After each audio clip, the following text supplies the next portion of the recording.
special closed session of the Emeryville City Council. It is 5 p.m., Tuesday, March 3rd.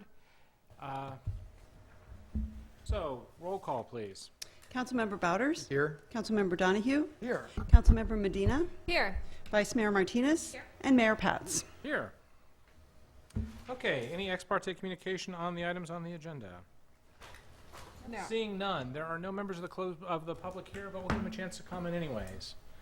All right, seeing none, I believe we move into closed session.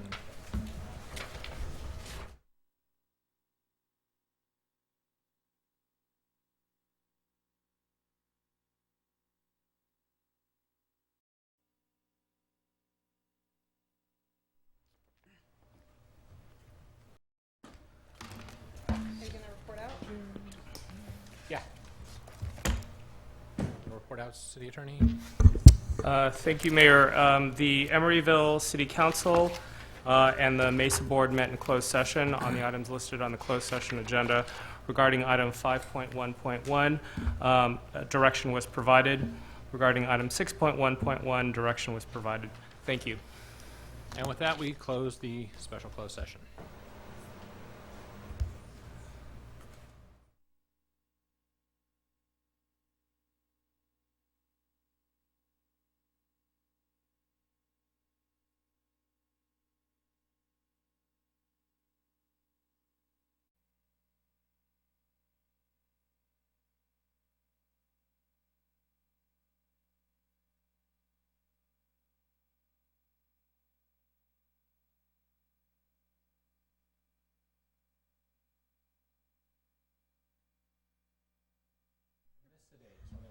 Yeah, they're all closeted. Yeah.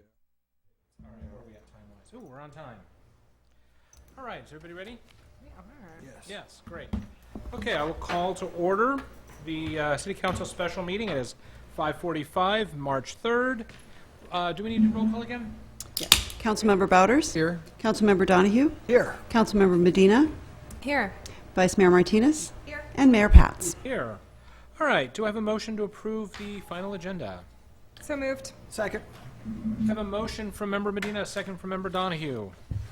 Councilmember Bouders? Aye. Councilmember Donahue? Aye. Councilmember Medina? Aye. Vice Mayor Martinez? And Mayor Pats. Aye. Okay, any ex parte communications?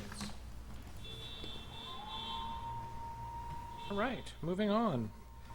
Any public comment for items not on this agenda? All right, seeing none, we'll move right into action items. 6.1. Resolution City Council appointing to the Planning Commission. You have some notes. Hmm?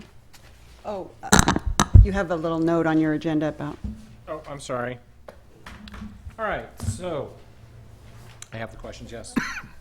All right, so we're going to call the commission, sorry. What we're going to do is we're going to call the candidates forward in alphabetical order and ask some interview questions. And then we will do our nomination after that. So, I think we only have one here. Erica Mendez. okay. So, Erica, you're up. All right. Give me 1 second to do some things. Shall I just ask all the questions, or do we each want to take one? I prefer we all take one, and we'll start with Member Bouders, work our way down, and I'll do 3 and 6. Okay, there, you read my mind. Sure. So we can all hear you. Thank you. Hi, Erica. Thanks for being here today. The first question is a personal statement. Why are you interested in serving on the city's planning commission? And in your response, would you please include a summary of your relevant education, skills, and experience, including any past civic involvement? Sure. So first of all, I'd like to thank you for your time. And I've lived in the city of Emeryville for about 6 years already. And I've been truly impressed by the amount of development that has gone around our neighborhood and the interaction with the public of this new development that's going around. And as a designer, I believe that the interaction between the built environment and the public should be a priority when designing. And if I were appointed, I would place careful thought into transportation safety for pedestrians and bicyclists, sustainability, and densifying the city, and all of this while considering the interaction with the public. I graduated with an architecture degree from Cal Poly Pomona, and I actually studied urban planning in Beijing for a summer. Some of the work we did in Beijing actually got some awards, and some of the strategies were implemented in some urban planning in Beijing, China.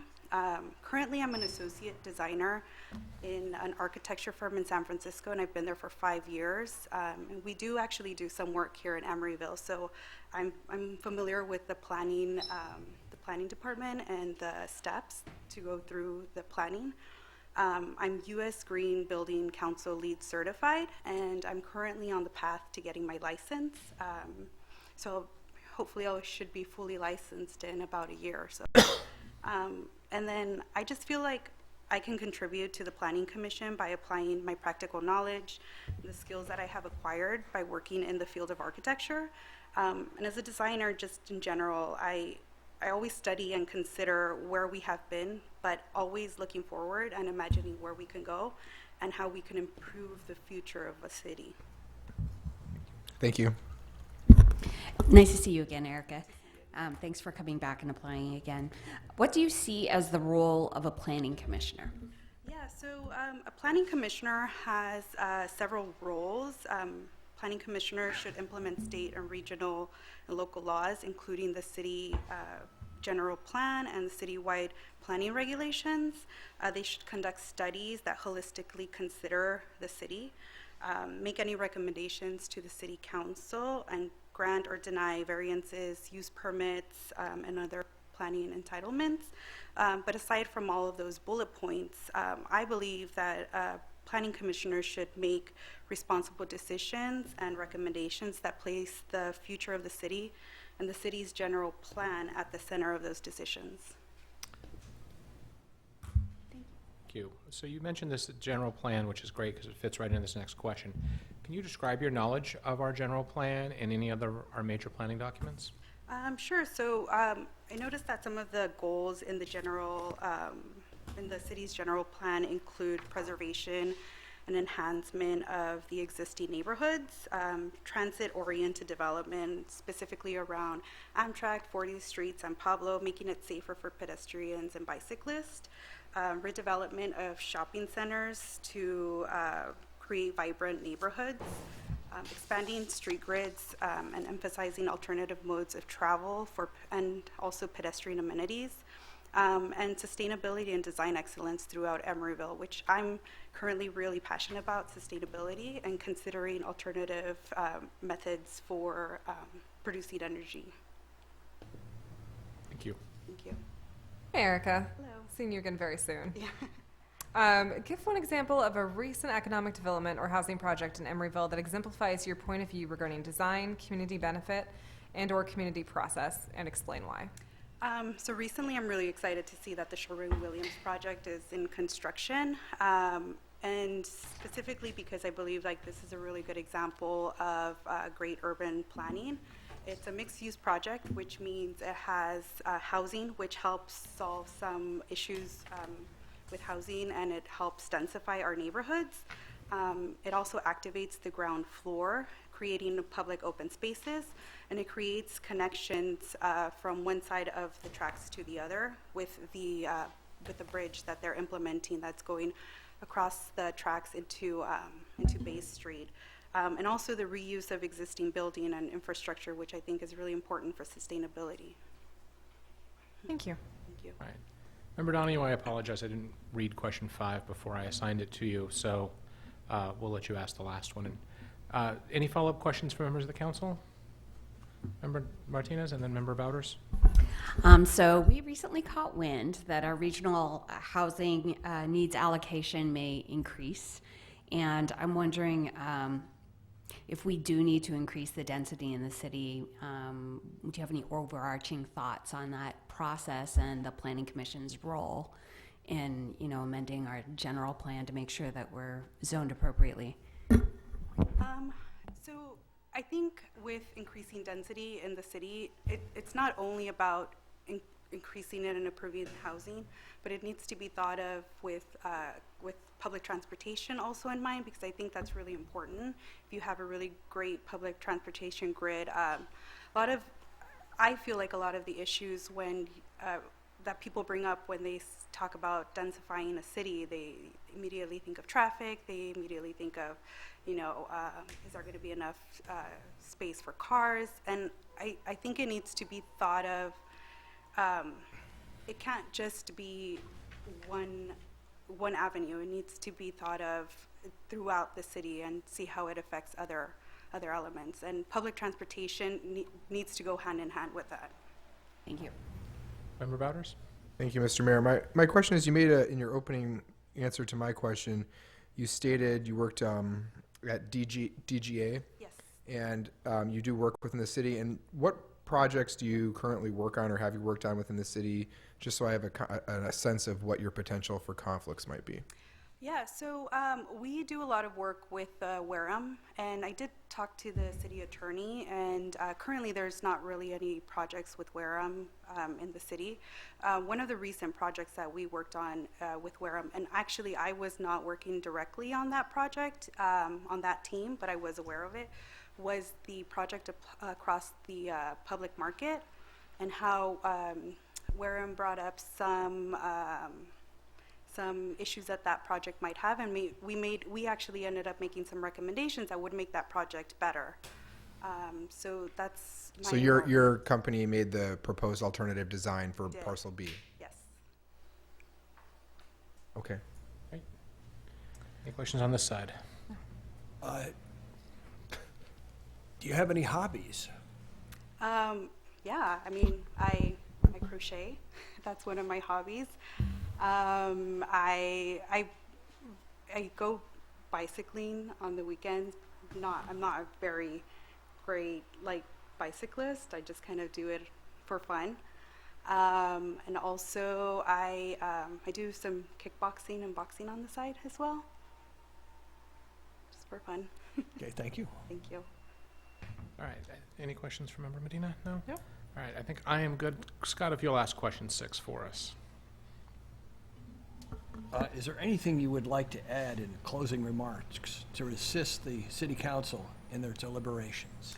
I'd just like to thank you again for your time, and I do understand that you will be making the best decision for the city. I just really do hope that it's me.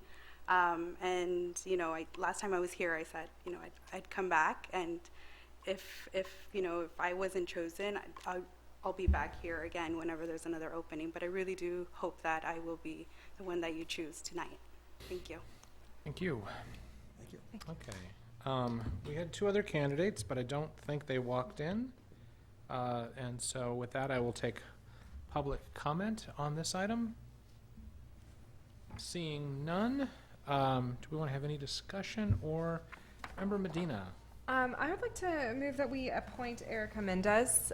With a couple comments, Erica's showed up. She showed up last time we had an opening. She reached out to us to discuss her interest in this. She showed up at BPAC last night and offered thoughtful and incisive comments to the point where they're going to be mad at me because they asked me to recruit you for BPAC.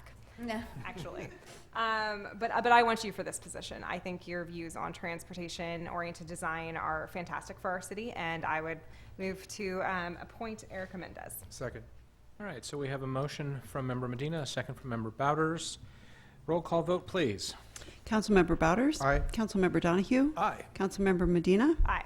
Vice Mayor Martinez? Aye, and And- thank you so much for applying again. And Mayor Pats. And with my eye, welcome aboard. We're excited to have you. We are. Thank you for applying again.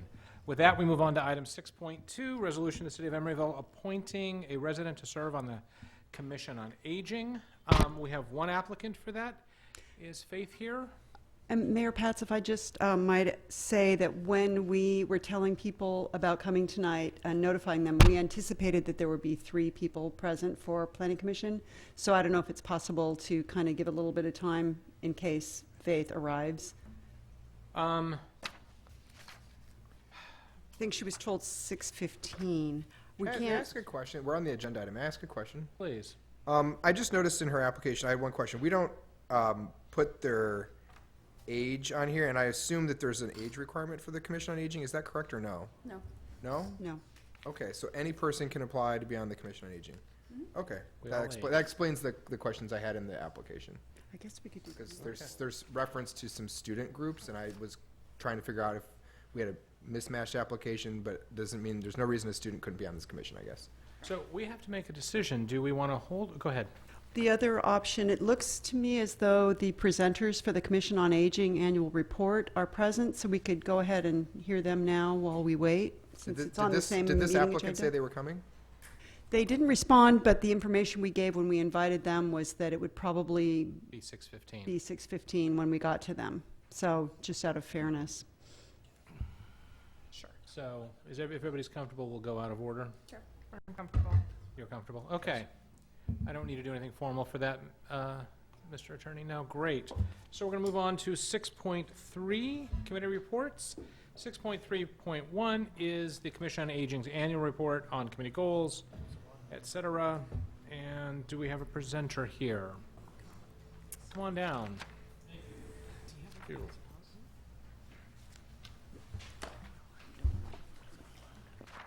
Hello.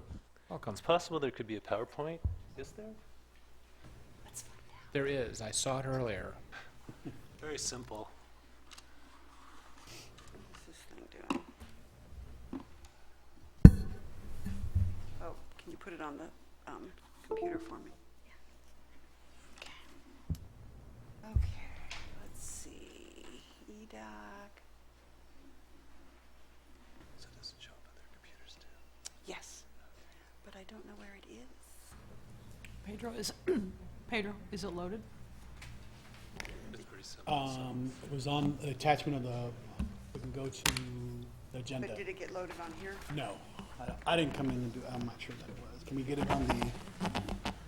Fashion way. We'll just put it up on the, Sherry, we can also just put it up on the map reader. We go to the agenda on the Okay. website.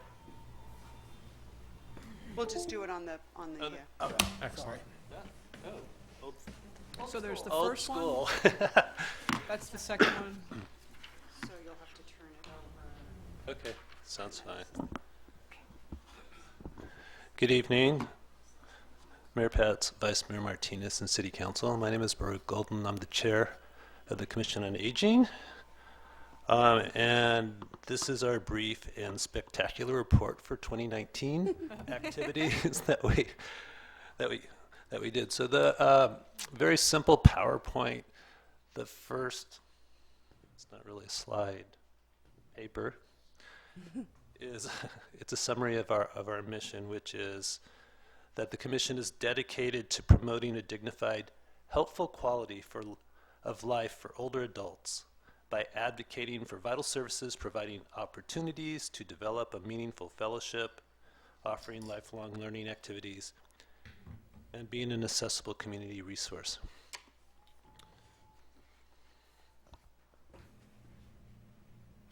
Thank you. So is listed just are a few of the accomplishments. The first one is our participation in the AARP Network of Friendly Cities communities, which was initiated in 2018, which the City Council approved. And we began the first year of a 5-year process. The first year was an assessment phase. And during 2019, we completed that. We did an online and paper survey of 446 residents. In Emeryville, 35% of the participants were individuals over 60. And the survey measured attitudes, beliefs, organized around 6 domains recommended in the Aging Friendly Initiative. So that was done in April of 2019. In July, 2 community focus groups were conducted. We were able to, the support staff, we were able to hire an outside consultant, Brenna Lee, who facilitated the 2 focus groups. And that took up a lot of our time during the spring and the summer. In December of 2019, a draft action plan was completed, which will be part of the final action plan, which will be submitted at the end of 5 years. And so one of the activities that we'll be doing for the year coming is beginning the second phase of participation, which is a planning phase. The next thing is the composition of the commission was altered. We've had a lot of, I think we actually have 2 vacancies. Maybe we'll see what happens. And we've had a lot of turnover, and so we decided as a commission to change membership to include one member who lives in the 94608 zip code, which includes Oakland and Emeryville, and one member of the business community in Emeryville.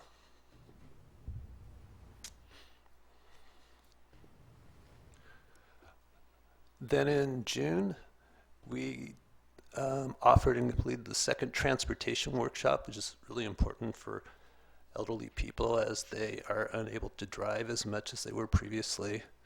And the transportation workshop was offered 2 years ago. Approximately 50 people attended, participants, 5 city agencies.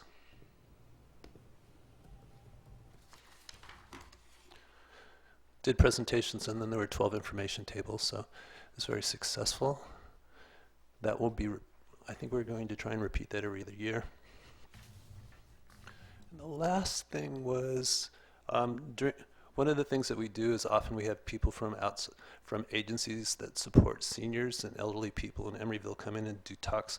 We had someone come in from the Gateway program, which is a program that's offered primarily in Berkeley right now. They identify homebound seniors and assist them in finding and using resources and services. They were interested in expanding this program into Emeryville. And after talking with them, we just sent a recommendation to the City Council to fund the expansion into Emeryville for $2,500. So I don't even know if you've seen that yet. Coming on this, It's March 17th. Okay, so it's coming. So very exciting. So that takes care of the year. Our priorities for this next year are, thank you, to continue our participation in the age-friendly communities. So this will be the beginning of the planning phase, and we'll be working in collaboration with other city departments. And then a primary focus for the commission this year will be on housing and transportation initiatives that impact seniors in the community. So that's it. Are there any questions? Questions, clarifying questions? No? All right. Thank you very much. We'll take a quick public comment on this, I guess. And seeing none. Member Martinez, any comments as you are on this committee? No, I'm just very grateful for all of the members who serve on the Commission on Aging. And the work that is happening is very important. I think it's a very time-consuming process to get through the age-friendly communities hurdles. It's a 5-year process, so we're in the weeds right now. And I appreciate, especially the members who are here, how active you are with moving us forward. Thank you. Other comments? I just want to thank you. It was an excellent presentation. I liked your animations. And we will go from there. So, all right. That brings us to 6.2.2, Economic Development Advisory Committee's Annual Report, Goals, Principles, Accomplishments.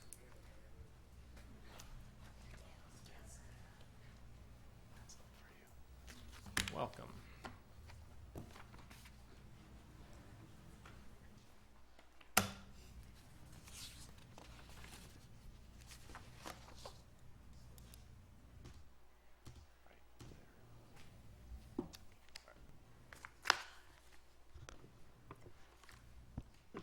Good evening, Mayor Pats and Vice Mayor Martinez. I'm Mary Lou Thierkoff, and I have a company, Working Images, it's a public relations and marketing company. And I'm also vice chair of the EDAC. It's called the Economic Development Advisory Committee, but for tonight's purposes, we're just going to call it the EDAC.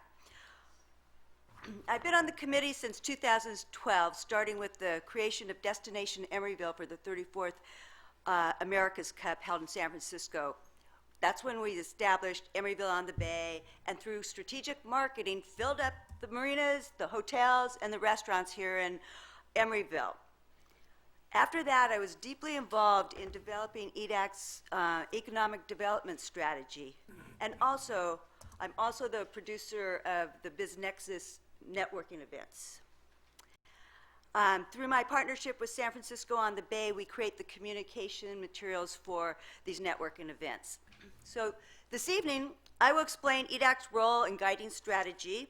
I'll summarize our 2019 projects and accomplishments, and then I'll present our 2020 priorities, followed by my concluding remarks. So what is the EDAC? EDAC's role is to provide input and recommendations regarding city policies and priorities that are related to the city's economic development and strategies. Some issues and policies are received by the EDAC from various departments and council, and some issues evolve from concerns at our EDAC meetings. We analyze, discuss, offer our input and recommendations for staff to take to council.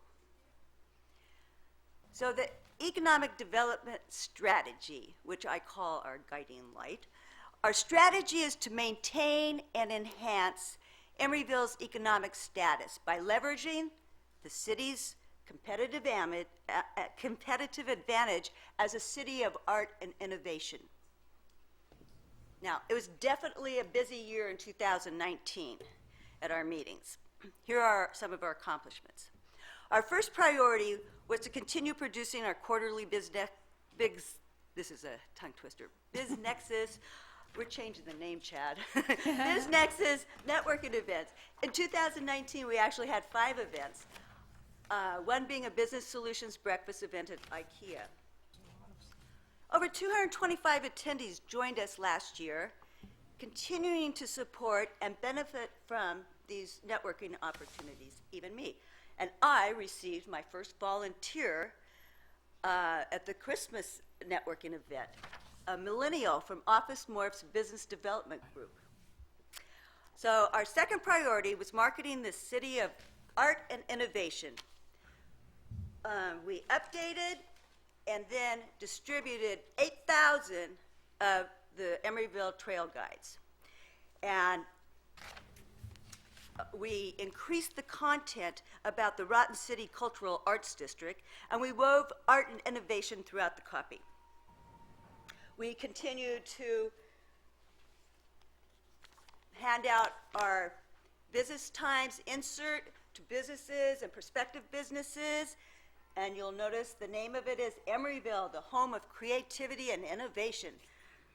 Again, reinforcing our brand and competitive edge. We finalized the content of the Inside Out smartphone guided tour of Emeryville's cultural assets, which we're going to complete this year. One of our other priorities was finalizing the parking management plan through business outreach and review of the updated plan we received in January. We continued implementation of the Art Center and affordable housing projects. We were especially involved in monitoring the city's labor standards in 2019, evaluating the impacts of labor standard ordinances and the minimum wage ordinance amendment that was considered by the City Council. EDAC received a presentation of the Business Conditions Survey in January, evaluating the impact of these ordinances on our businesses, showing retail to have been pretty resilient to the changes, and independently owned restaurants struggling under the ordinances. In May, we received a presentation from Loic Maesrachi,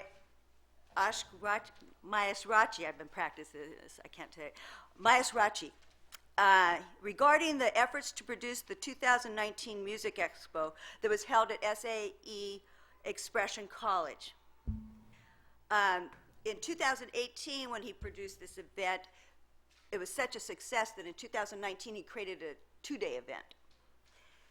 And according to Luik, this music expo is becoming the place for the audio and recording industry to come together with the music industry to discuss important conversations about music creation. And it's happening right here in Emeryville, again, the City of Art and Innovation. In July, EDAC received an update on the minimum wage ordinance amendment, which was approved by the City Council but ultimately did not take effect. We also reviewed a business e-newsletter concept to enhance communication within the business community.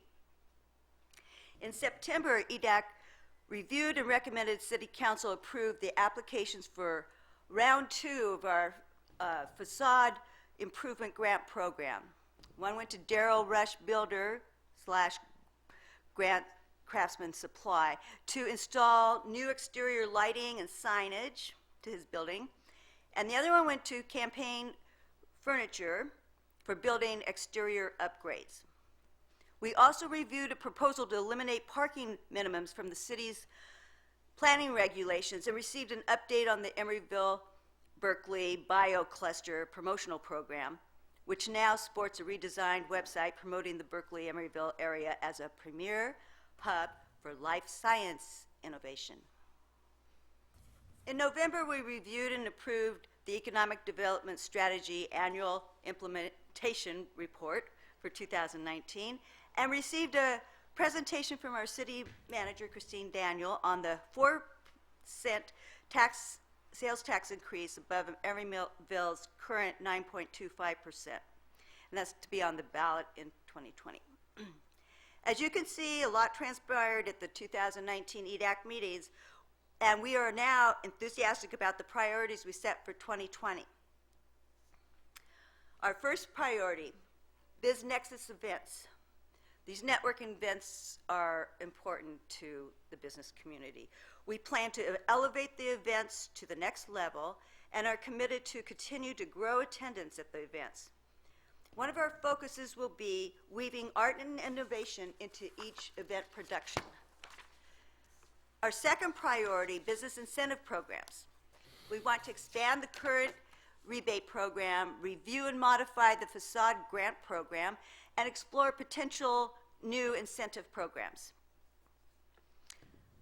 Our other priorities are to continue to implement our marketing strategies and materials, to launch the tour app, to retool the business website pages, and perform as many PR and marketing elements of our strategy that we can possibly pull off. And we will oversee implementation of the paid parking program and of the Art Center project. We'll continue our support of affordable housing production, and we'll continue monitoring local labor standards. So, in summary, the EDAC worked really hard in 2019 to use the lens of art and innovation to achieve our economic goals. We continue to use our economic development strategy to guide our work efforts. And this is a really important element for us. To guide our work efforts to sustain and heighten Emeryville's economy as we gear up in 2020. So, thank you very much. Thank you. Any clarifying questions? No, go to public comment on this. All right, and then with that, I'll move to Member Donahue if you'd like to, as you sit on this committee. If not, I will happily. Do you think that the ratio of big and small business in Emeryville is unusual in our area? Or do you think that we are typical of an East Bay city in our ratio of large and small business? I'd say many cities are similar to ours. What would you say, Chad? Yeah. When we had the Chamber of Commerce here, I was on the board for 8 years. We had small businesses in the chamber and we had large businesses in the chamber. And one of our problems that happened eventually is that the small businesses were not being catered to anymore. And that really upset the apple cart. So the whole thing with our BizNexus networking events, we're still bringing large businesses and small businesses together. And it's really important that we listen to the small businesses to see what their needs are. What would your, do you think that many cities are like ours, or what were you thinking? I think we probably have more large businesses in ratio to small businesses than many surrounding communities, but I've never done a study on it. That's interesting. Anything else, Member Donahue? That's it. All right, I'm going to go next just because I had the pleasure of serving on this committee for 2.5 years and serving with you, and appreciated the hard work that you do and that Bill does on this committee, and really all the committee members have done. And I really want to thank staff for the work they do. I saw Chad sort of started this process for tonight's presentation while I was still on the committee. That's how long it takes. And so I just want to thank you guys.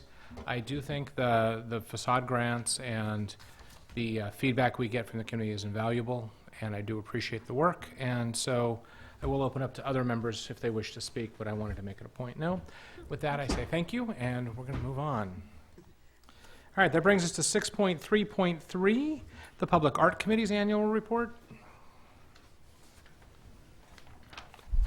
I'm just going to set this up for our chair and vice chair.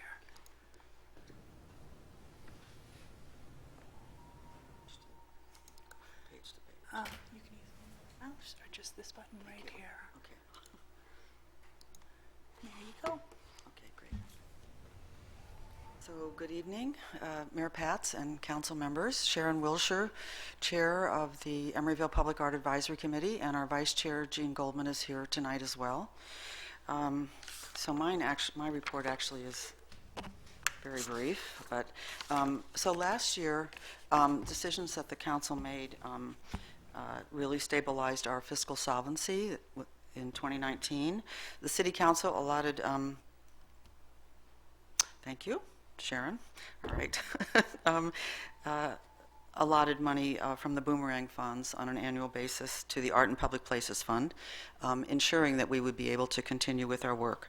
To launch the mural program, continue the acclaimed bus shelter temporary art program, expand the purchase award to other city facilities, provide funding support to Emeryville Celebration of the Arts, and explore other programs and implementation of the Public Art Master Plan. As you know, our master plan is extensive, and we look forward to being able to keep moving through the plan and adding new dimensions to public art in the city. So one of the things I was thinking about in terms of new facilities, actually, I was thinking what might those be, and one of the very first public art commissions from the ordinance was actually at the Child Development Center with Narcissus Quagliata, and so it's possible we haven't done anything there since then. Not that that necessarily would be a site, but just something to think about, and certainly welcome other suggestions. The Marina Public Art Reconsidered, we brought Ned Kahn's Wind Jetty to the City Council for approval. And since that time, one of the things that was required was an evaluation by BCDC. So an avian study was required, resulting in two findings. One, that the installation configuration would obstruct roosting habitat, and material posed a risk to birds becoming entangled. This is not the first time with one of our projects that things have had to either be redesigned or rethought because of birds. It happened with the Powell Street, the work that's on the Shell Mound. These findings precluded permitting BCDC at this site, but in December of 2019, Ned Kahn submitted a new design to the Public Art Advisory Committee for another Emeryville location, and the PAC is in consideration of that resubmittal at this time.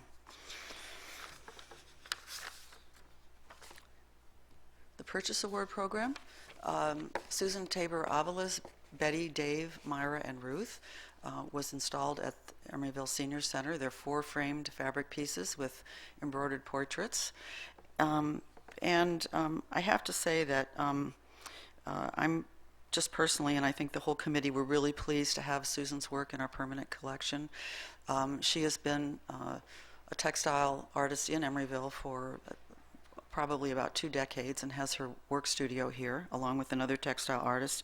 She's a professor of design at UC Davis. Thank you so much, Mayor Pats, in your first task as liaison to our committee, for your comments that night. We had a lovely reception and a beautiful presentation by the artist, as well as some really thoughtful, engaging Q&A that came afterwards.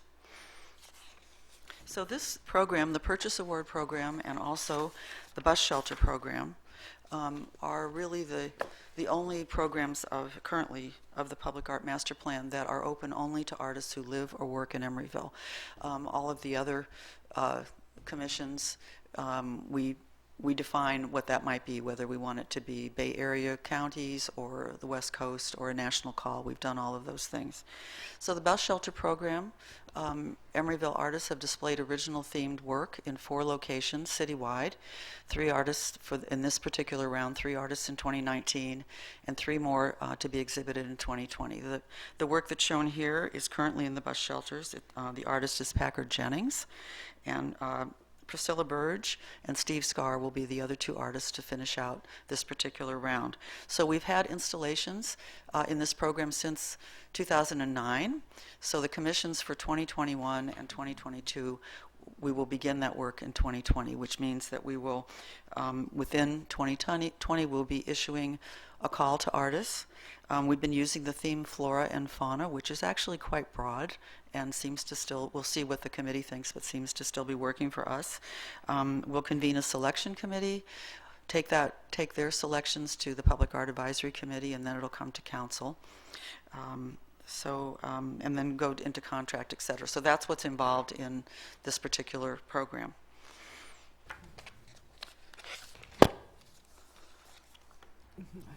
Private art. So we actually, as a committee, private art,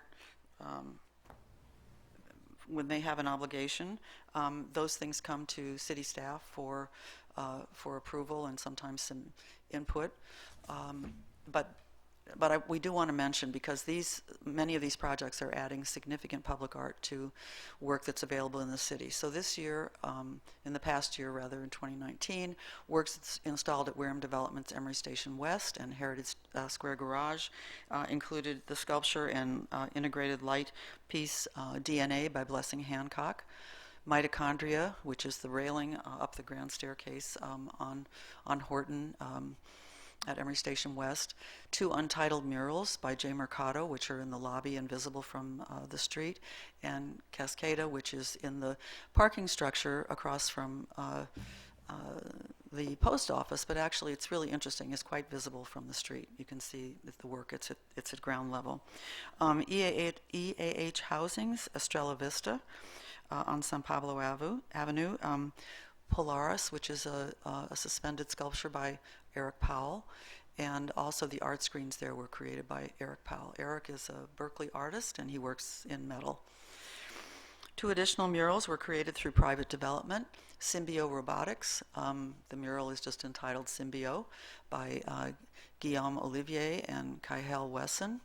Really colorful, I think a really handsome mural that's on I believe probably a cinder block wall, but then also on corrugated, which is difficult, but it's working. It's really handsome. And then at Wells Fargo, Kelly Riggs's Emeryville, California, there's a mural at the Wells Fargo satellite. So that in the next couple of years, major works through private art will be coming to Lennar's Sherwin-Williams project, and that actually involves the city park site. So that was something that our committee did weigh in on in terms of some suggestions, in terms of visibility, safety, et cetera. But there will also be public art in the private sector there that will run throughout the project. And also City Center Realty's public market project, which will involve considerable public art. So in 2020, our major goals are to launch the mural program and to explore NEDCON's new artwork proposal, and also to implement the bus shelter Phase 6 for 2021-2022, and existing programs and projects maintenance. We do have, actually, we're ahead of, and have been since the inception of the ordinance, ahead of many other cities who did not include maintenance in their budgets and in their planning. And so we do have a set aside for every project that we commission, where we have monies that are set aside for maintenance on those projects.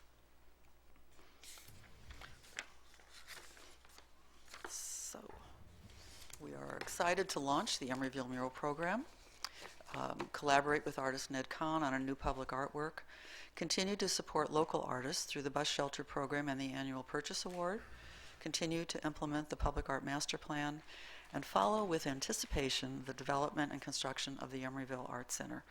So I actually, I want to just mention all of our committee members. So Edith Bresnahan, Joey Enos, Melody Kozma-Kennedy, Emily McPartlin, Alicia Raffel, Vicki Jo Sewell, and Judy Wetterer are all members of the committee. And I'd like to thank Councilmember Donahue for the last several years being our liaison. It was really, it was a wonderful experience having someone who works in the realm of public art. And also to thank Mayor Pats. We really appreciate, it's only been 2 months, but really appreciate your perspective and your enthusiasm. We look forward to continuing to work with you. And I'd also like to thank Amber Evans. We're a really active, engaged committee with many points of view, and many of them quite passionate. And so we thank you, Amber, for working for us and with us through all of our deliberations. Thank you. Clarifying questions, I'm going to go right to public comment on this item. Seeing none, Member Donahue, I'd like to start with you if you'd like.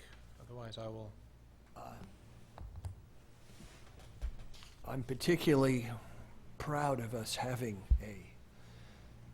a way that we can retain our public art because we have a maintenance budget. And I agree with you. It's been a fun 2 months. We've just getting started, but I think it's a nice change. And as much as I enjoyed the EDAC, I'm enjoying the experience, and the timing is much better with my schedule in the evenings. I appreciate the work you guys do. I think the conversations were heated, but in a very positive way, and really thoughtful conversations. And I think Amber does a very good job of keeping those conversations in that tone. And with that, I will thank you. Well, thank you so much. We meet monthly, and we come prepared, so thank you. Yeah, no, you do come prepared. Okay. So that was public art. And Sherry, I'm going to look to you. Do we need to... Did she arrive? I don't see that she did, so you'll just have to go ahead at this point with the Okay. item. So for those who have trickled in late, we postponed the appointment to the Commission on Aging. We're jumping back to 6.2. We do not have any of the applicant here this evening. So I will open this up for public comment on the appointment to the Commission on Aging. Seeing none, do we have any discussion? I think we should continue this item. Do I need to make a motion? If you make it, I'll second it. I move that we continue this item Second. to the next meeting. I support that. Roll call.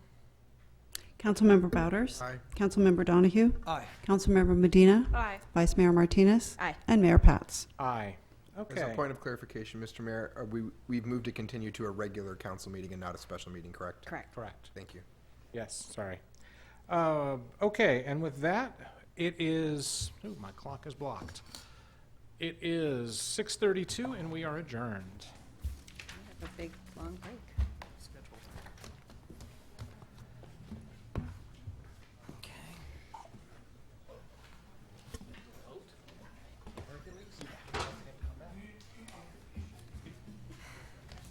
So So just to clarify for anyone in the audience, we still have a successor agency meeting at 7:15 and then a regular city council meeting, which will be brief at 7:16.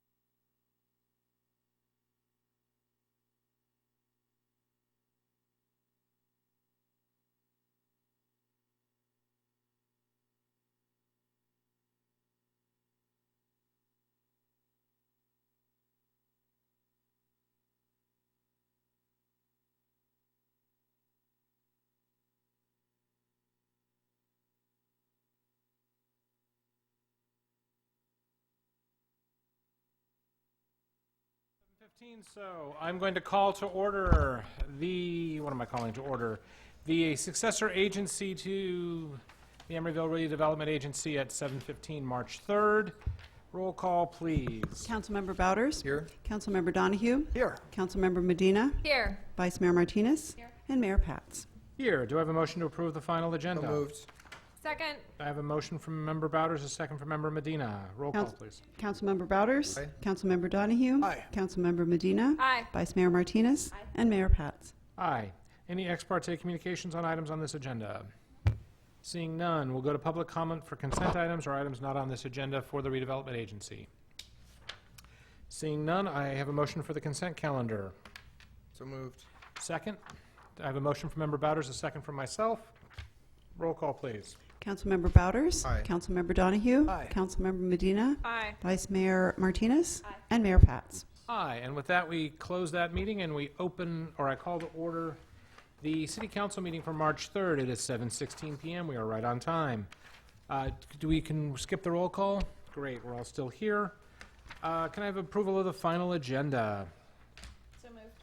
Second. I have a motion from Vice Mayor Martinez and a second from Councilmember Donahue. Can I have a roll call vote, please? Councilmember Bouders? Aye. Councilmember Donahue? Aye. Councilmember Medina? Aye. Vice Mayor Martinez? And Mayor Pats. Aye, and given that it is Election Day, we don't have any special orders today. So committee vacancies, City Clerk. So as you know, we made one appointment we were able to get through tonight, but we are going to start our annual committee recruitments. And so we will be contacting all of our incumbents whose terms are expiring and asking them whether they wish to be reconsidered. We're going to open up a recruitment on or about April 10th. That'll be open towards the end of May, and then you'll make your appointments on June 16th. Thank you. Thank you. Okay, special announcements or meetings attended. Member Bowders. So the last 2 weeks at the Alameda County Transportation Commission, first the Policy and Legislation Committee and then the General Board meeting, we took up the issue of the much talked about San Francisco-Oakland Bay Bridge bus lane. And I just wanted to report back that the commission approved the committee's recommendations last week to move forward with MTC in prioritizing 11 projects identified as the Bay Bridge Forward agenda, which will include several projects that will benefit residents here in the city of Emeryville and those who commute through Emeryville along the I-80, 580 corridors.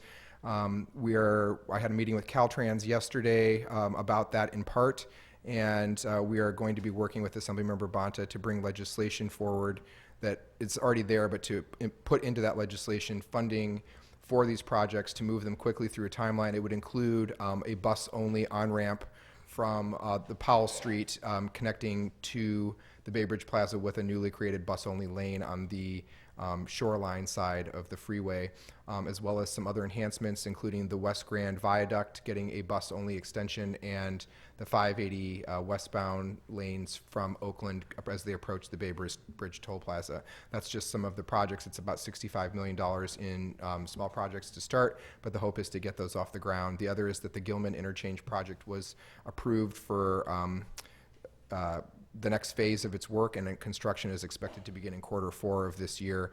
Ashby Interchange, just as a reminder, will be the next project before ACTC for approval for construction. Excellent. Member Medina. I attended Stop Waste last week on behalf of Member Martinez as an alternate. First of all, excellent committee, fresh cookies, hot coffee. Anytime you need me, I'll be there. Zero waste. Oh, fantastic, fantastic meeting. We discussed my favorite topic of all time, the wind turbines on Ultimate Pass, which I happen to have a weird amount of knowledge on.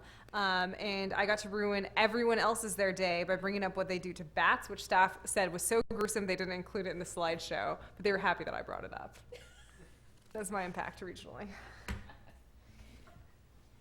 And we're getting like newer, bigger wind turbines that have less of an impact on The on flying depressurization animals. effect. Yes. I won't do it to you all. I won't tell you. Member Donahue, anything to report out? No. And Member Martinez. She stole the show. I'm never invited back. I too attended a meeting for Vice Mayor Martinez, the Alameda County Fire District. Not much to report. Their budget is coming in, and the fire chief has retired, and his date is imminent. And so, a little concerned the county is not moving as quickly as we would like to find his replacement, but the advertisement did go out. So that's about all I have for that. I do want to say that I will be attending a conference tomorrow on COVID-19, also known as the coronavirus, as part of the Alameda County Health Department's rollout to cities. So I didn't want people to think that wasn't happening as well. Is it an in-person conference? No, we're doing it via phone. So yeah, that was we don't all get fancy masks. So with that, we'll move on to the next agenda item, which is the city manager's report. Thank you, Mr. Mayor. Staff is also participating in the call with County Public Health tomorrow to talk about the coronavirus, COVID-19, and align our efforts with what the county is doing. We're also in regular communication with Emory Unified to make sure that if they get directives from County Board of Ed, that we can support that as well. We are also assessing internally here if we had to go to a work from home environment. For example, if the county decides to close public agency buildings or we enter into a quarantine situation, what it would take for most of our core functions to be done remotely. And the department heads are all working on that as well. Excellent, thank you. Any ex parte communications? Okay, great. Seeing none, we go to public comment for items not on the agenda. We have a member of the public coming to speak? Great. Sharon Wilshire, Community Liaison for the 45th Street Artists Cooperative. March is Youth Art Month, and I actually think that this might be the 35th year that Emory student work has been displayed at City Hall. March is National Youth Art Month, and I was thinking about this, I think maybe 35, 36 years ago, driving to my parents in Aptos, got on NPR, hear this great thing about March is Youth Art Month, and I thought, well, we should do that. We should do that in Emeryville. And we even beat the county to this before they embraced with their annual celebration when they adopted art as education for every child every day in Alameda County. The 45th Street Artists Cooperative organizes this exhibition each year, and the cooperative this year is celebrating our 37th year for our youth art program at Emory Unified. And over the years, other organizations have joined in bringing arts enrichment to Emory students. Many of those organizations continue to this day, so artwork that you'll see or displays that you'll see in the upper link include information about Nancy Carpin dancers, who bring professional dancers into the classroom each fall to work with students at Annie Yates Elementary, and culminating at this point, I think, to maybe a standing room only presentation performance that they do. So very successful program. Kala Institute brings artists into the classrooms for 4th and 5th grade at Annie Yates. And this year we have wonderful work done by those students with the guidance of artists Eduardo Valadez and Fabiola Quiros. And I have to say, a wonderful experience I had in picking up the artwork from those classrooms were a few of the students were there. They were waiting to go to lunch, and they were so helpful and thoughtful and so excited and wanted to tell me all about the work that they'd done and about Eduardo and Favi. And I actually had to do a pinky promise that the work would come back, because that was one of their concerns, was that where was I going with this? What was going to happen to it? And I promised them that they would see everything would come back to them. New to Emory and to the ECCL programs in the last few years is California Poets in the Schools with Brennan DeFresco. And this program, along with Brennan, he's been able to bring a series of poetry workshops to students and also to residents, culminating in a printed anthology, and we have copies here, and I think there's going to be a book signing for the anthology. I think it's on March the 18th. I can clarify that, but and we usually work with ECDC, but I think because of their temporary move right now, and then also we usually have work from community services, but I think that this timing this year fell right between projects, so they'll be back next year. And then every day at Emory are the art teachers in the dedicated art classrooms. So Andrea Harvey at Annie Yates with her students in pre-K, K, first, second, third, and sixth grades, and Teresa Munoz with students in 7th through 12th grades.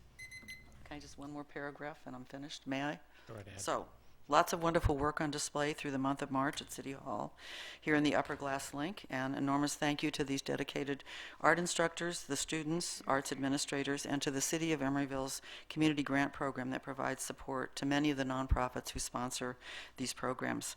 And I know just from comments over the years how much the city staff loves this infusion of color and imagination each March, but I did check with Sherry, and we can invite the community and students to City Hall. Just check in at the front desk and head up to the second floor to enjoy the work. So thank you. Thank you. Thank you. Any other public comment?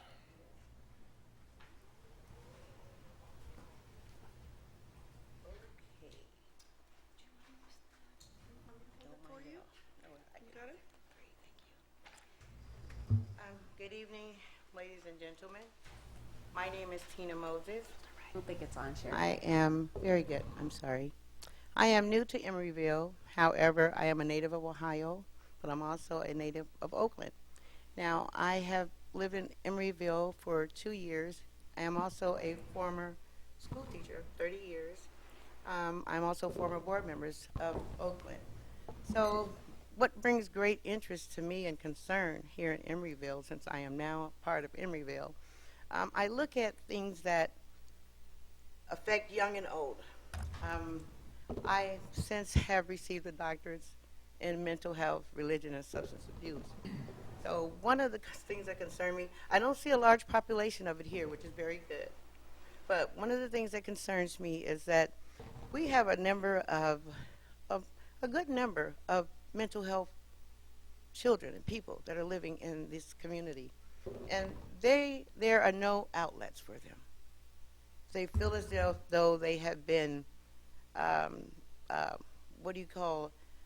in their home hostage because they can't get out and do things. Many of them, I find in working with them, there's a fear. So I guess what I'm looking for is, I'm not sure if Emeryville offers programs that help kids like this. I'm also open to helping to establish programs that will help mental health and substance abuse. At the same time, there's another concern. I look at the aged. I am of age, and I look at activities that are available for the aged people here, and I'm not finding very many activities for them. I know that the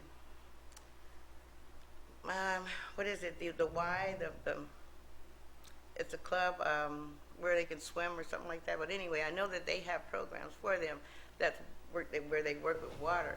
But I kind of want to see like activities whereby there are programs or activities whereby they're getting out in the opening, they're gathering together, they're doing, collective things together as a group. And this, of course, is going to keep our seniors from feeling like they're housed in as well.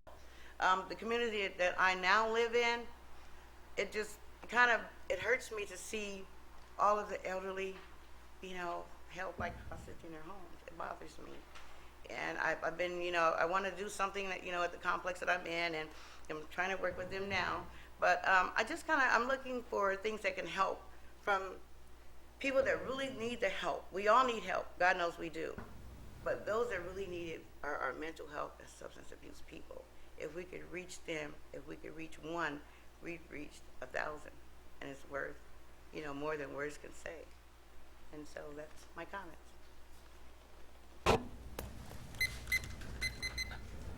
Thank you. If I can get staff to help connect her with our senior center, which is very active, and also we do have great services in town. The Ann Martin Center is in town, which does a lot of work. They left? Oh, they're gone now. Oh, no. All right. So we do have some services for youth as well, and so I'm going to have staff get you that info. All right. Other members of the community wishing to speak? When did Ann Martin? Okay. Good evening, Mayor Pats and members of the council. My name is John Bowders. I'm appearing before you tonight representing the Park Avenue Residents Committee. I'm here in my residential capacity. As you know, I am recused from commenting as a council member or voting on anything that comes before you related to the Sherwin-Williams project. In 2016, the Park Avenue Residents Committee worked very closely with Lennar and the city to put in place conditions of approval that would support the neighborhood and deliver a meaningful development project to the city. In the time since then, Park has been very reasonable in our efforts to find collaborative ways to resolve issues that have come up with Lennar despite staff changes at Lennar internally.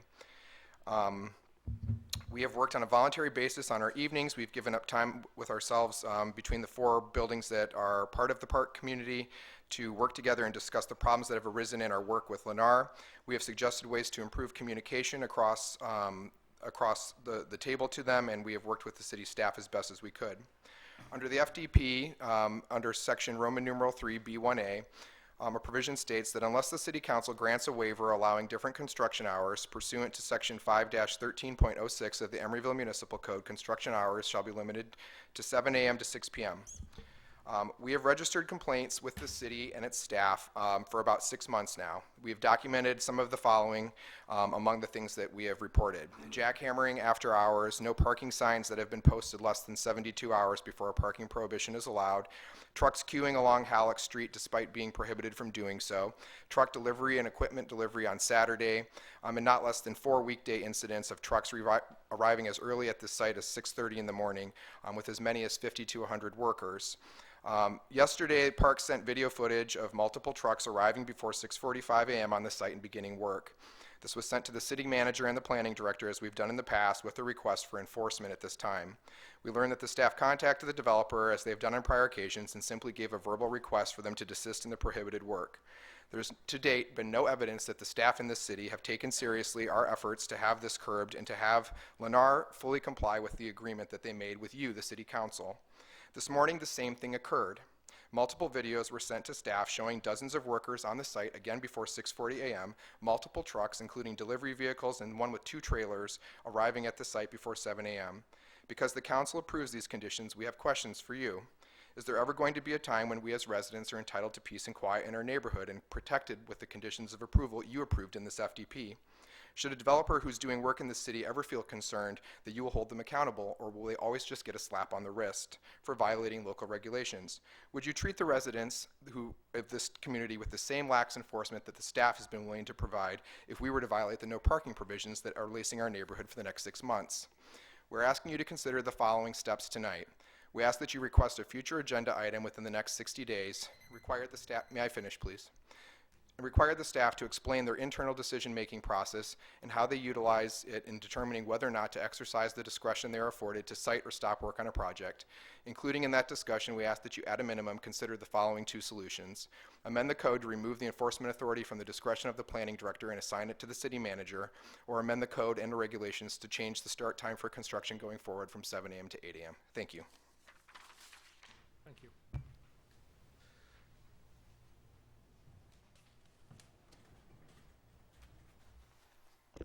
Well, that was pretty shocking, but it shouldn't be, because we know what kind of players Lennar are. Lennar Multifamily Communities. That's the developer of the Sherwin-Williams project. Also, we know what kind of the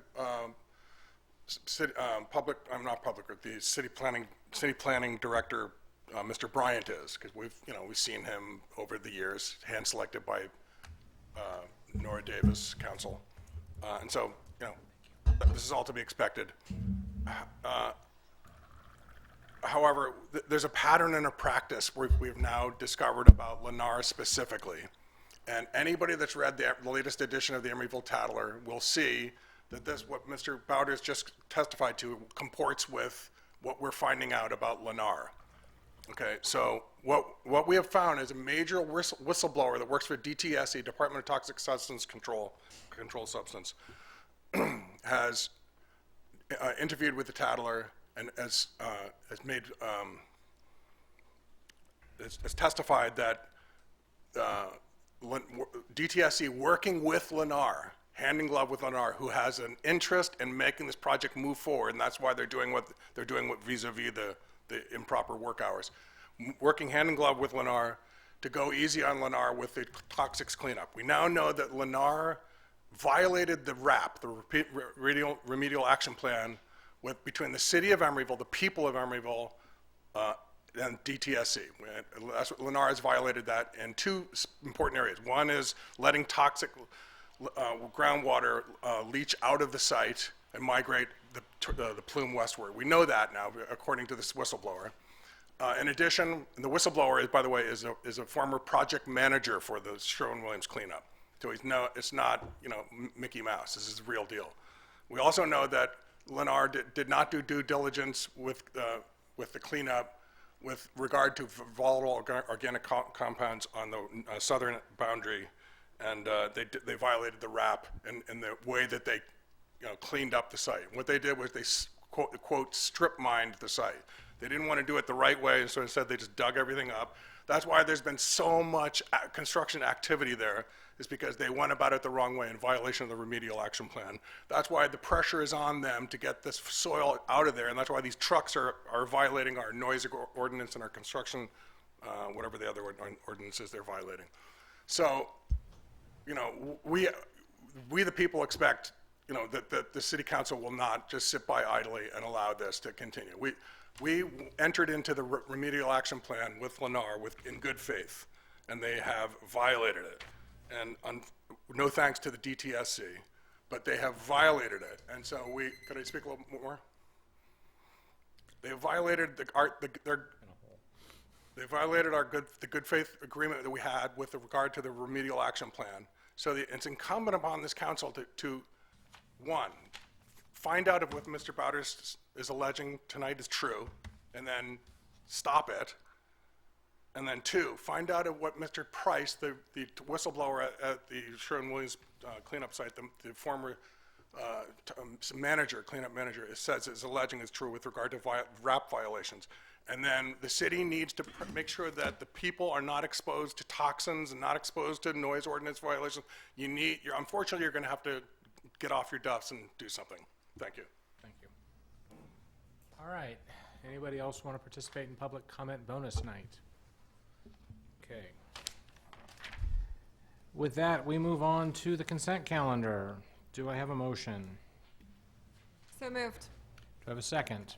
Second. I have a motion by Member Medina, a second by Vice Mayor Martinez. Vote. Roll call vote, please. Councilmember Bowders? Aye. Councilmember Donahue? Aye. Councilmember Medina? Aye. Vice Mayor Martinez? Aye. And Mayor Pats. Aye. Okay, we'll move on to public hearings. We have no public hearings this evening. That brings us to action item number 1. Resolution of the City Council approving the 40th and San Pablo Bus Hub Project final report. Hi.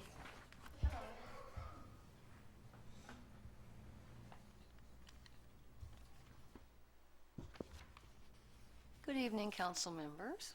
This is the final concept design addressing the details council requested when approving the concept design in July for the 40th Bus Hub project. I'll walk you through how we've addressed these details, what the Bicycle Pedestrian Advisory Committee said, what the Transportation Committee said, and what Public Works engineers have to say.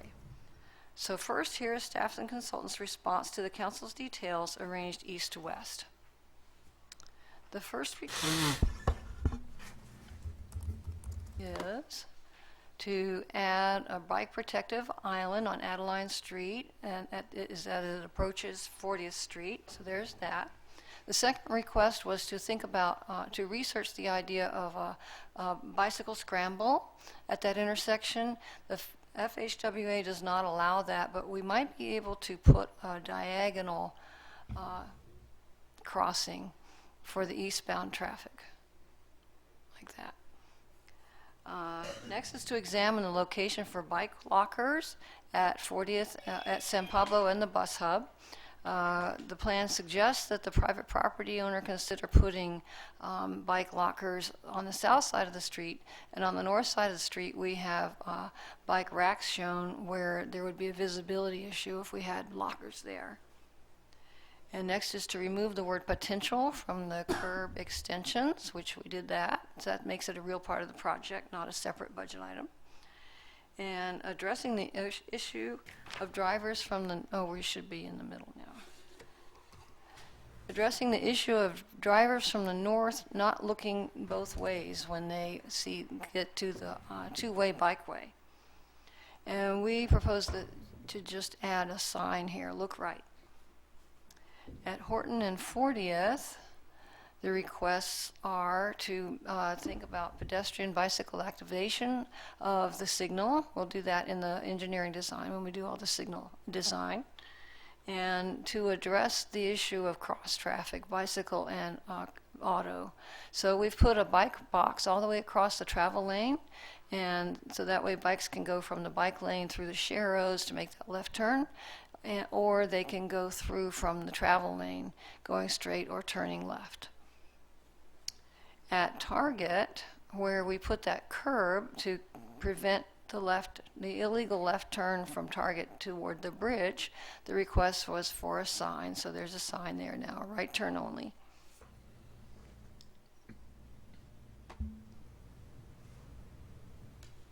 The next request is to move the bike box at Shell Mound so that the bike path goes,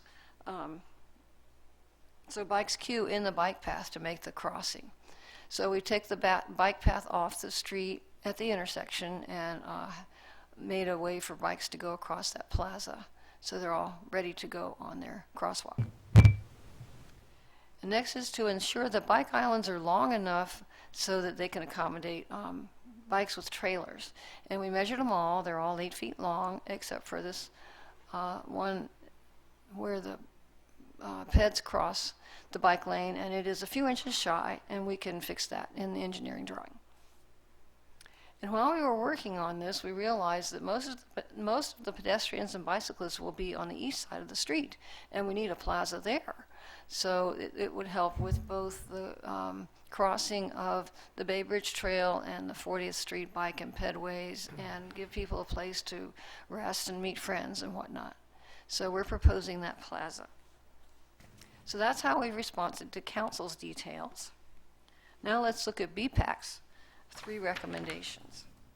They want us to consider future Bay Bridge traffic for when the bikes can go all the way to San Francisco on the bridge, when we design the when we redesign the hairpin turn at the end of where the Bay Bridge Trail meets the bikeway on 40th Street. And we have redesigned it so it's not a hairpin anymore, it's a rounded right angle. To do more, we would need to deal with buying property from IKEA and doing something with the retaining wall and the berm here. So maybe we'll think about that when there really is bike traffic all the way across the bridge. Let's see.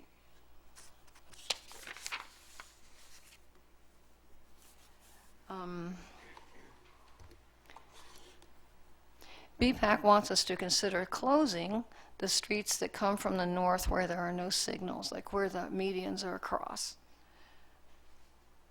and Horton Street because it's a bike boulevard.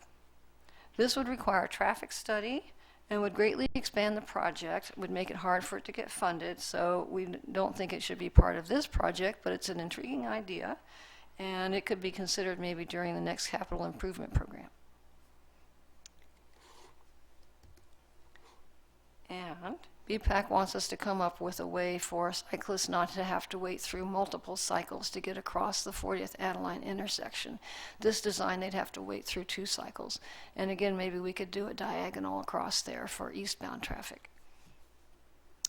Then the Transportation Committee had 7 ideas, which could be considered in the engineering design. So I'll go through the middle ones first. At Horton and 40th, the first request was to discourage U-turns by putting bollards on the line between the left turn pocket and the westbound travel lane.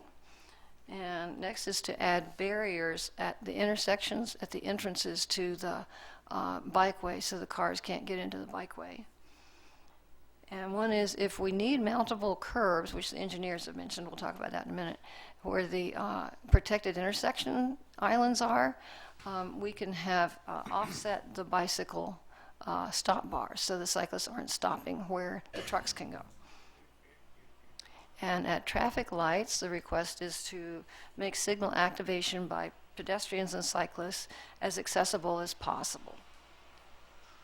And next is to add a feasibility traffic study for allowing right turn in only on some and right turn out only on others of these streets that don't have signals and have the medians where right now it's right in, right out, but to have in on some and out on the other.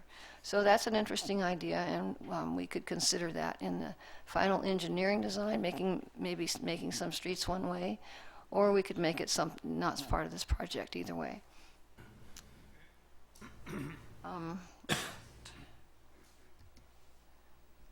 At the transition from the southbound lane, bike lane on 40th Street to the two-way cycle track, add wayfinding signs telling the bicycles how to get across there. Of course, we'll do that.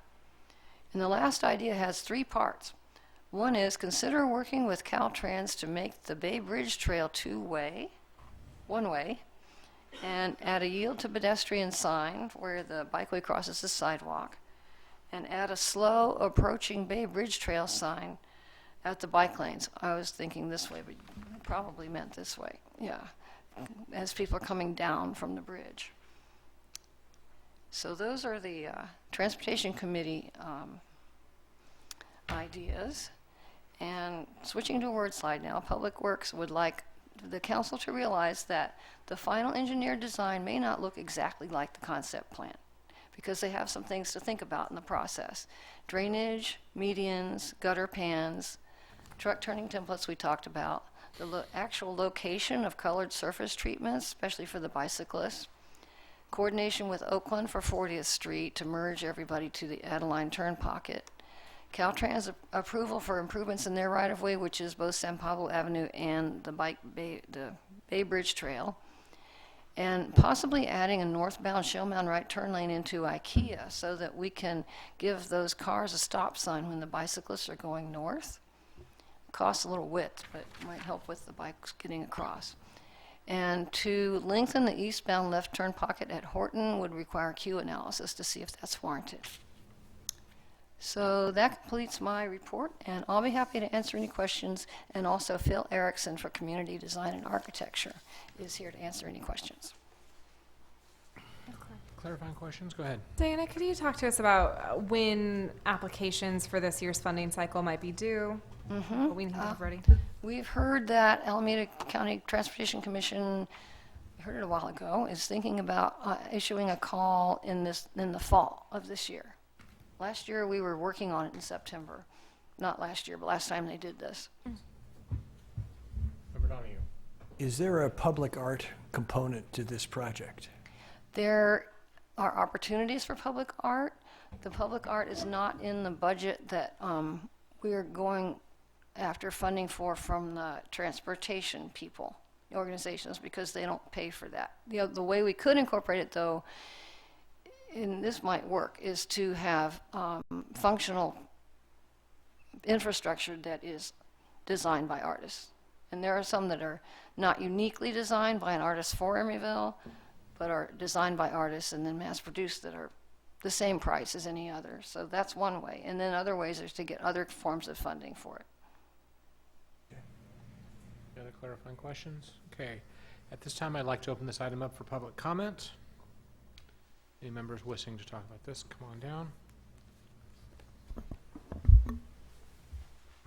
Hi, I'm Jordan Wax, member of the Housing Committee. I am here speaking for myself. Member Donahue actually brought up something that I've been thinking a lot about this specific spot right here, which is where as some of you may know, I have a lot of issue with the lack of pedestrian wayfinding that we have. It's a huge thing that needs to be developed much further. And one of the most hilarious things that I ran into, I was sitting in on another committee meeting, and someone was asking about where is the head of this trail right here. And there was some small discussion, and it was like, oh yeah, it's really easy to find once you know where it is, which is, of course, the issue with a lack of pedestrian wayfinding. And it occurred to me, why don't we have some of our art budget being used for this? I don't know how everything works, obviously, but I look at the trailhead there, which I personally walked past probably dozens of times before I knew what it was as a newer resident of Emeryville. And then I see it, and I say, every time I walk by this, if you don't know that it's there, it just goes right by, when any number of things could be made something artistic to say, here is how you get across the Bay Bridge. And as we're looking at all of the things that are happening in the future, as far as being able to cross the Bay Bridge on foot or by bicycle, from here, it's so much more important. All of the movement that's happening with the possibility of having transit across the Bay Bridge, all these things are super important and exciting. And I would love to see some art budget go to things like this, to say this isn't just art that's here to beautify our city, but also functions to help move people around. So that is my thought on the subject. Thank you so much, Member Donahue, for bringing that up, and I hope something along those lines is able to be worked out. And I'm super excited for this project. Super excited. Any other members of the public wish to comment? All right. Council discussion.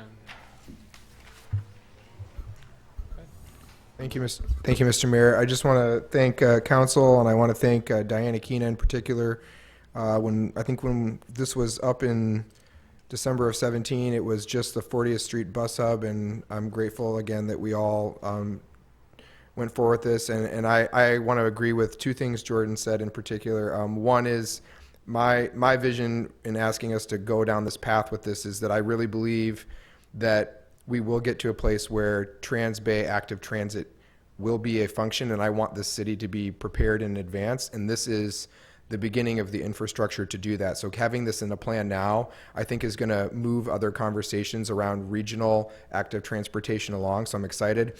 And I also want to agree, the Transportation Committee, we talked about signs to keep people from going into the transit lane here and getting them into the queue to get into the the two-way cycle track, and the slow and yield sign so people don't come down and hit people coming off of the curve there.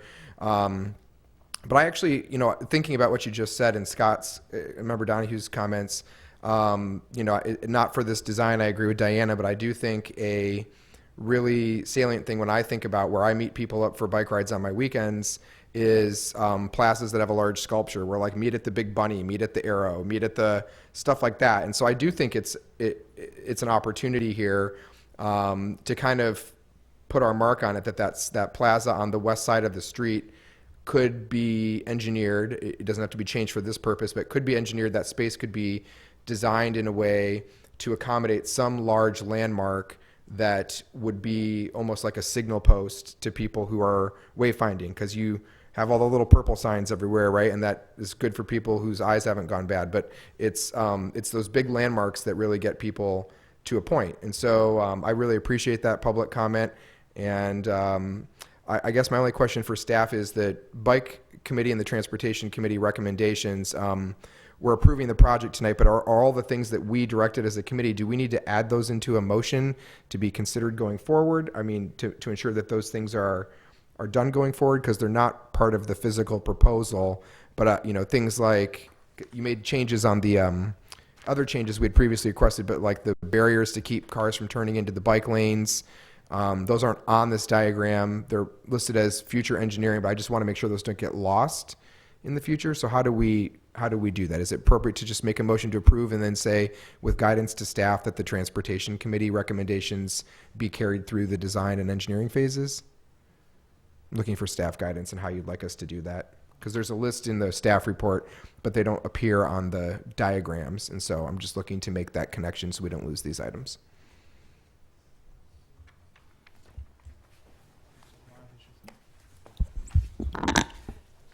Mr. Mayor, Diana, do you know whether Public Works, and I apologize, whether the engineers have already vetted each of these Transportation Committee recommendations? They have thought about them.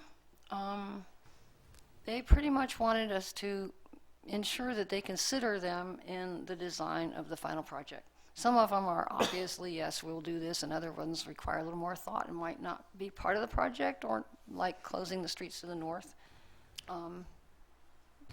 Do we have something from staff that delineates which are which? Because if there are some that they're like, these are easy and no problem, they should probably be approved as part of the motion and the design.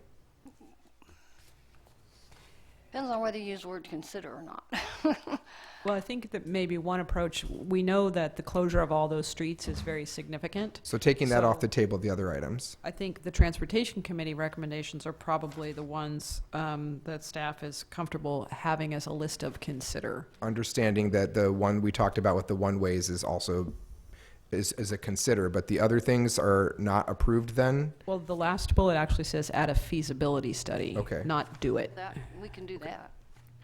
Understanding, Mr. Mayor, there'll be future discussion. I'm going to make a motion to approve this item with the condition that all the Transportation Committee review items listed in the staff report are part of the motion. And that's fine, but I'd like to give other members Yeah. a chance to finish the discussion. So, anybody else have any comments, questions? Go ahead. Diana, I got to thank you for working with us relentlessly on this as it has evolved over the past couple of years. And thank you for including BPAC and Transportation Committee recommendations in the report. It makes it so much easier for us to track where those things have gone.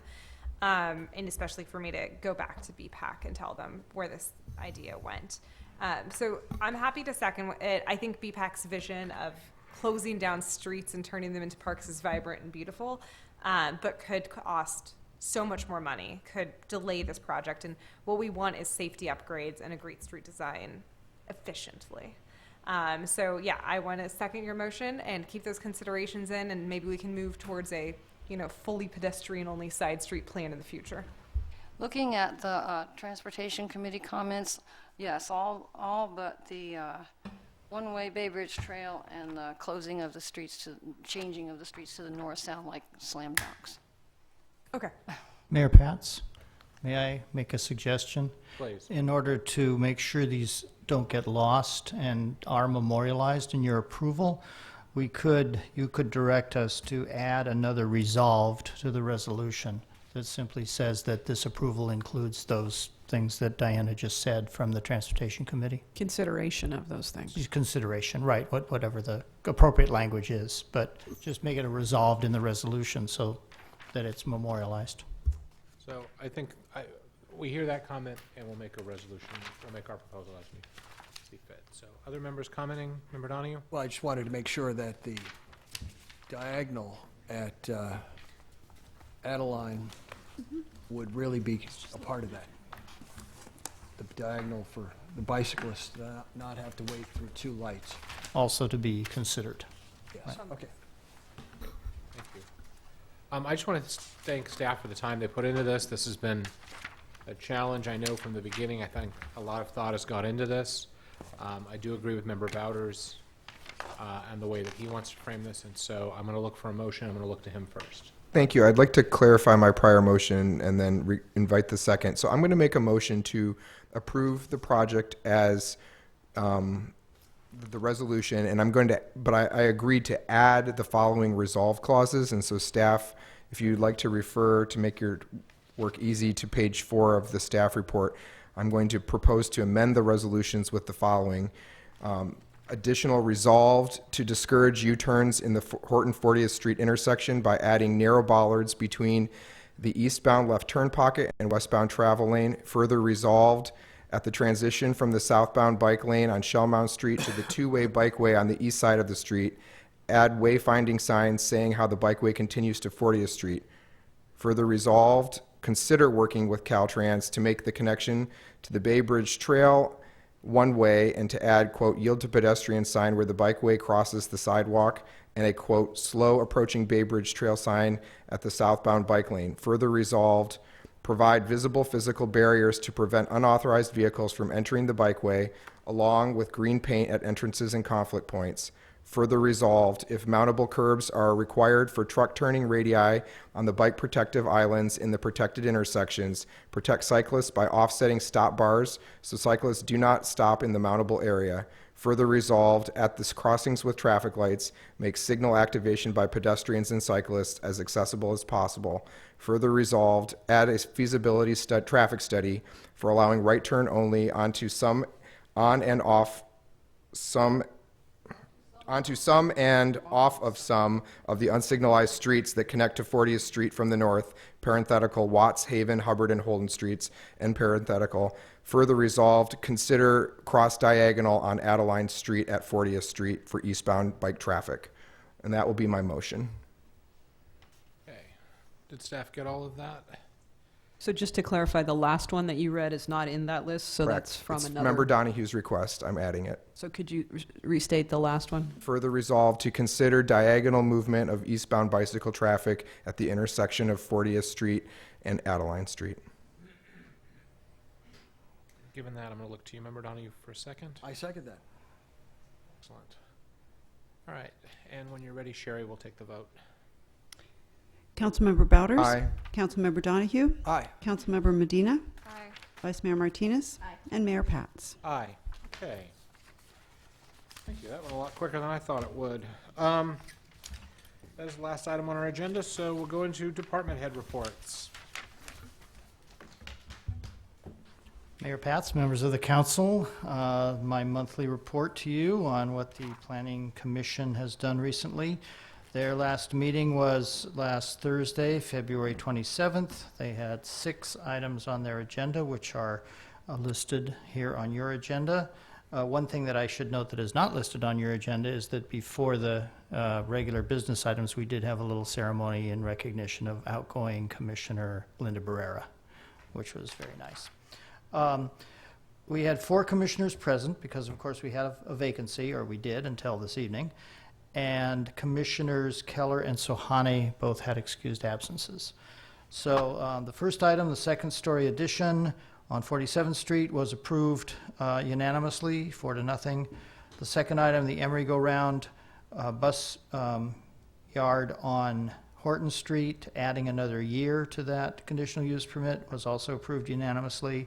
The third item was a new cannabis manufacturing facility on 67th Street for Versagenics. That was also approved unanimously. I would note that these first 3 items are all appealable to the City Council within 15 days from last Thursday. And if the council wishes to call any of these for review, this would be your opportunity to do that. The next item was consideration of the elimination of minimum parking requirements. The commission passed a resolution recommending that. The vote on that was 3-1. Commissioner Young was the no vote. He just expressed some skepticism about the practicality of eliminating parking minimums. And that item is scheduled for first reading at your April 7th meeting. Next was consideration of amendments to the planning regulations concerning accessory dwelling units. That was approved unanimously, and that is scheduled for first reading also at your April 7th meeting. And finally, the general plan annual progress report. The commission unanimously recommended that the council approve that report. I would note that that report is due to the state on April 1st, so we have that scheduled for hopefully your approval at your next meeting on March 17th. And that concludes my report. I'd be happy to respond to any questions. Just so on the parking one, there was only 4 votes? There were 4 commissioners present. That's all we had, okay. We only had 4 present, so the vote was 3-1. Who were the 2 people who were not present that were on the commission? Commissioners Keller and Sohani had excused absences. Okay, all right. Any other questions? Okay, any other department head reports this evening? Yes, Mr. Mayor, on behalf of the Public Works Department, I announced earlier this week we have a new Public Works Director, Mary Grace Houlihan.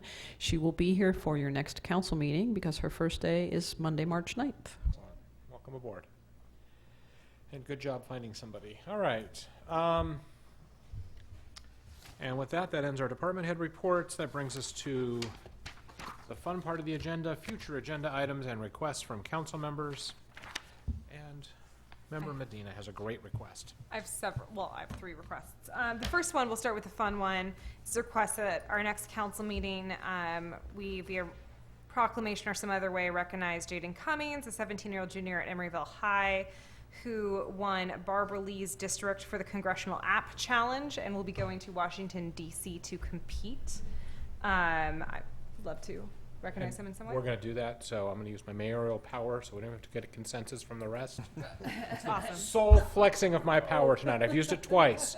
I gave extra time to public comment, and now I've declared we're going to add a proclamation. Good use of that choice. Yeah, well, you know, you hit me in my soft spot, kids. Can I do 2 more? They're not going to be that good. They're not. They're not going to be as fun. Yeah, no. So I would like to agendize a study session for policies that can impact small businesses. Does not have to be in the next month, but sometime soon. I think we should look comprehensively at suggestions that have come up before, like the cabaret license and other potential policy impacts. Great. I like that idea. Yeah, I like that idea too. Thank you. Excellent.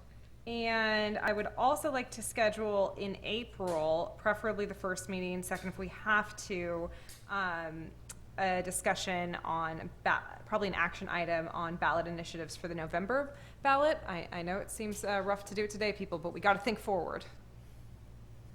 Fine with any discussion you guys want to have. Yeah.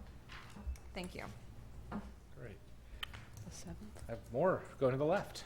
Member Martinez. So yes, I'd like staff to bring back an item regarding violations of conditions of approval by the Sherwin-Williams project within the next 60 days at a regular meeting. Thank you. With that? I have support. Yep. Excellent. All right. Member Bowders, Member Donahue, any? No. Okay, I have one.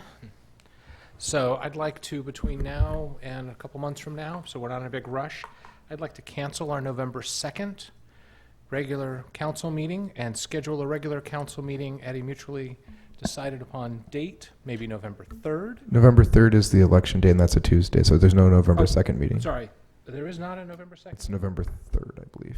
That's the election, And then right? November 3rd meeting, yes, I'm Yes. sorry, that's, November 3rd. Yeah, cancel that meeting. that's what I want to cancel. Wow, how did I get that wrong? I just looked at it. I think we already did. It's 3rd, I can't read We, my we own have writing. we have a meeting that day. It wasn't canceled. Yep, it was not noticed- I canceled. So noticed I'd like it. to cancel, I'd like to put on the thing talking about canceling it. I feel like if we're going to reschedule a regular meeting, we should do it way early in advance. I don't know why that came to my mind this evening, so Could it be me refreshing my election returns next to you? it actually involves John and a poll, but we're not going to have any further discussion beyond that. So you want to discuss canceling it, period. That's, yeah. Just Well, no, discuss I it. want to reschedule the regular. Reschedule. Yeah, I want to reschedule the regular. Oh, okay. All right. Yeah, canceling it would be too much of a discretion of my power because I think my term officially ends on that meeting. No, no, it goes until the voters are certified. That's the issue. No, the term when I was sworn in said the 3rd. Oh, right. Well, they changed that then. It used to be, Yeah, if no, they didn't I- have the ROV, they changed it, yeah. All right. And with that, we are adjourned. Woo!